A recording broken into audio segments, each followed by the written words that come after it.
আপনারা দেখছেন আরকে নিউজ বাংলা। সালাউদ্দিন আহমদ বলেন যে বিভ্রান্তি সৃষ্টি হয়েছে বা করার চেষ্টা করেছে আমার একটি বক্তব্য নিয়ে। গতকালকে এটি রাজনৈতিক দলের পক্ষ থেকে প্রেস কনফারেন্সে বিভিন্ন বিষয়ে বক্তব্য দেওয়ার সময় আমার একটা বক্তব্যের প্রসঙ্গ টেনে আমাকে ক্ষমা চাওয়ার জন্য তারা আহ্বান জানিয়েছে। আমি এটাকে স্বাগত জানাই। এভাবেই রাজনৈতিক চর্চা হওয়া উচিত, গণতান্ত্রিক চর্চা হওয়া উচিত।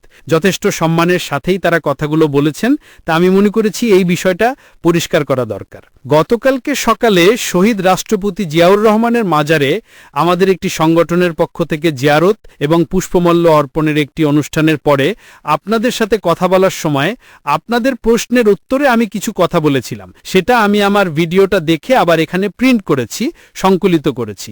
সেটা আমি আপনাদের সামনে আবার পড়ে এক্স্যাক্টলি আমি কি বলেছি সেটা ভিডিওতে আছে, আপনারা পরীক্ষা করতে পারেন। গত শুক্রবার জুলাই জাতীয় সনদের ঐতিহাসিক স্বাক্ষর অনুষ্ঠানকে কেন্দ্র করে অনুষ্ঠানের আগে দুপুর 11টা-12টার দিকে হতে পারে, ওই সময় কিছু বিশৃঙ্খলা সৃষ্টি হয়েছিল সংসদ ভবনের দক্ষিণ প্লাজার ওই মাঠে। সে প্রেক্ষিতে আমাকে প্রশ্ন করা হলে আপনাদের মধ্য থেকে একজন, তা আমি বলেছিলাম জুলাই যোদ্ধা নামে একটি সংগঠন আমাদের সাথেও কথা বলেছিল, ঐক্যমত্য কমিশনের সাথেও কথা বলেছে। তাদের একটা যৌক্তিক দাবি ছিল, সেই যৌক্তিক দাবি পূরণের জন্য আমি নিজেও স্ট্যাটাস দিয়েছিলাম, কথা বলেছিলাম, এবং সেটা ঐক্যমত্য কমিশনের সভাপতি প্রফেসর আলী রিয়াজ সঠিকভাবে অ্যাড্রেস করেছেন, সেটা প্রেসে বলেছেন এবং সংশোধন করেছেন।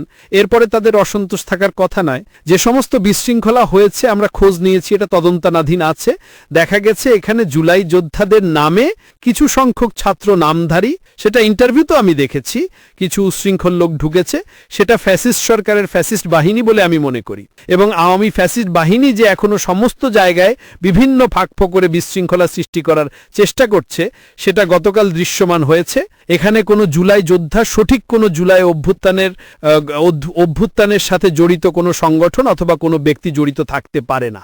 এটা ছিল আমার সুস্পষ্ট বক্তব্য। এই কথার মধ্য দিয়ে প্রকৃতপক্ষে আমি জুলাই অভ্যুত্থানের সাথে জড়িত ব্যক্তি, সংগঠন এবং শক্তিদের সম্মানিত করার চেষ্টা করেছি, যাতে কোনো ক্রমেই কেউ যেন জুলাই যোদ্ধাদেরকে এ সমস্ত কর্মকাণ্ডের জন্য, উচ্ছৃঙ্খল কর্মকাণ্ডের জন্য অভিযুক্ত না করতে পারে এবং তাদের সম্মানহানি না হয়। কারণ জুলাই জনগণ গণ অভ্যুত্থান, ছাত্র গণ অভ্যুত্থান 2024 আমাদের জাতীয় জীবনের জন্য শক্তি। সামনে এই জাতিকে এগিয়ে নিয়ে যাওয়ার জন্য এই ফ্যাসিবাদ বিরোধী জাতীয় ঐক্য আমরা সমুন্নত রাখতে চাই, এবং আমরা এই শক্তিকে ব্যবহার করে আগামীতে আমাদের জাতিকে এগিয়ে নিয়ে যেতে চাই, বিনির্মাণ করতে চাই একটি শক্তিশালী গণতান্ত্রিক রাষ্ট্র, সমাজ এবং রাষ্ট্র কাঠামো।